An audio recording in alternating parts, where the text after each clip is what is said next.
Here we are at Chat and Chew, just outside Omemee on Pigeon River with Sedge and Yvonne of LetsFish Guiding.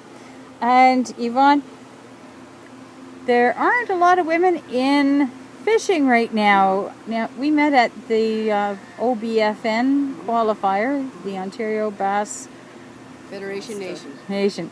And you were saying that day, how many people were in that tournament? There was a field of 140 anglers, but there was only 5 women. Only 5 women? Yes. So that's like, what, 3%? 3.5%. So now, what do you think it is preventing women from getting involved in some of these tournaments? It could be family commitment, time. Women traditionally are with the children more. Not every woman wants to do tournament fishing as well. I mean, if they are interested in fishing, it's best that they get involved recreationally. It's taken me 3 seasons to get to the place that I am now. The first season, I just fished recreationally with a friend of mine. He belonged to a couple of local bass clubs. So after we fished, and we spent a lot of time on Seymour, after we fished that summer, I joined 2 bass clubs that winter. And so I got to learn a lot more through the club. They would always have different presenters. And then last year was my first season of doing tournament fishing.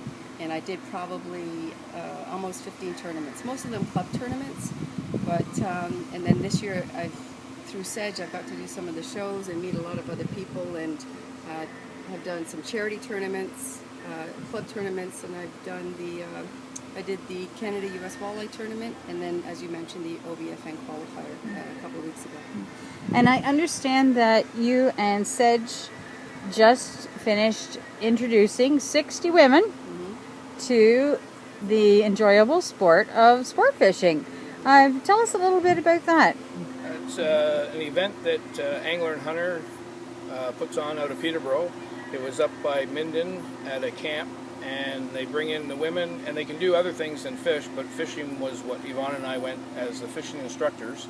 So we gave a basic presentation on the Friday night, and one of the big things we tried to do is keep it simple. Instead of overwhelming them with a whole bunch of technical and product and all that kind of stuff, we sort of started with the basics, because they had told us that most of the women probably hadn't fished before. A lot of them bought their license in Minden at the tackle store on their way there. So it's a beginner type class, which, like you said, we didn't want to overwhelm them with a whole bunch of stuff and then them be confused, and we tried to keep it simple. We went out Friday when we got there to check out the lake, so we'd have a better idea of what to tell them or show them what they needed to use to catch fish. And I hear that it was great response to the presentation that you did up there. Yeah, we did a PowerPoint presentation. I think the session on Friday night lasted almost an hour and a half. We had lots of questions. We got a lot of really positive comments after the session was done, as well as over the course of the weekend, not just by the participants, but by the organizers as well. So it made us feel really good that it was well received. Because it was the first time we had done a presentation together. Now, what do you think could be done to encourage more women to take part in fishing and their families? Well, I think certainly weekends like that would help. Some women, when I overheard some of the conversations, they had husbands that hunted and fished, and now maybe that they've got a little taste of it their own, maybe they'd be more comfortable going out and fishing with their families.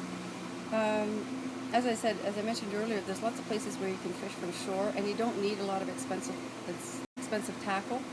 And it's definitely an activity that the whole family can enjoy. Like, there's some websites where you can go on and find out where there's events, because there's all kinds of Cops, Kids, and Canadian Tire events through Bob Azumi's foundation. The clubs, a lot of the bass clubs put on kids' days. One of the criteria things that the Bassmaster clubs is they have to do a youth program. So quite often a lot of them do a kids' fishing day.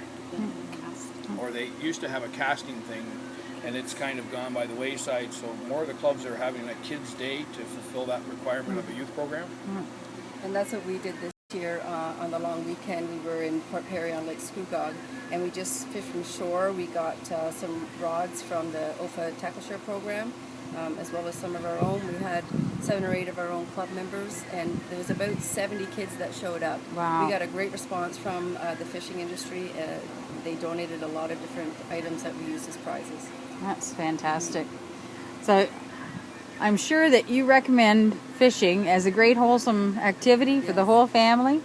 And if people would like to get involved in fishing, they're not quite sure, they haven't fished for a long time, great place to start would be with Let's Fish Guiding. And to get in touch with you, they can... We can supply all the equipment, and you don't have to go out and buy it to try it. Like we can provide all the equipment and all the knowledge and stuff for beginners, and then see if the kids like it. I mean, how do you know what your kids are going to like unless they try it, right? Yeah, it's a great way to do it, because then it's like buying a whole bunch of equipment and then Sits in the corner and you have a yard sale. Yeah. To get rid of it, right? Yeah. So great family fun, and trying to get the word out there to more women, because we're with the kids. Well, as you were saying, we're with the kids most of the time. Right. And I'm fortunate. My kids are a bit older, so I have a bit of freedom as far as, being able to spend more time on the water. With regards to the tournament fishing, it's not as glamorous as some people might think. I mentioned this at the OFAH session. You are up early morning, you are in lots of different kinds of weather. Sometimes you're fishing with people that you don't know, and a lot of women may not be comfortable with that. So you do have to, understand that there's certain conditions that you may not be used to, and it's part of the sport. But there's a lot of positive things. You meet a lot of super people. The guys in the Port Perry Club have been, and I'm the only woman out of about 30 or so members, they've been very supportive and very encouraging, and I've learned so much from all of them. And you get, through the tournament circuits, you get to fish on different bodies of water, and you, for me anyways, I always learn something from everybody I fish with. great fun for everybody. Thanks so much for sharing all your knowledge with us. Thanks for having us.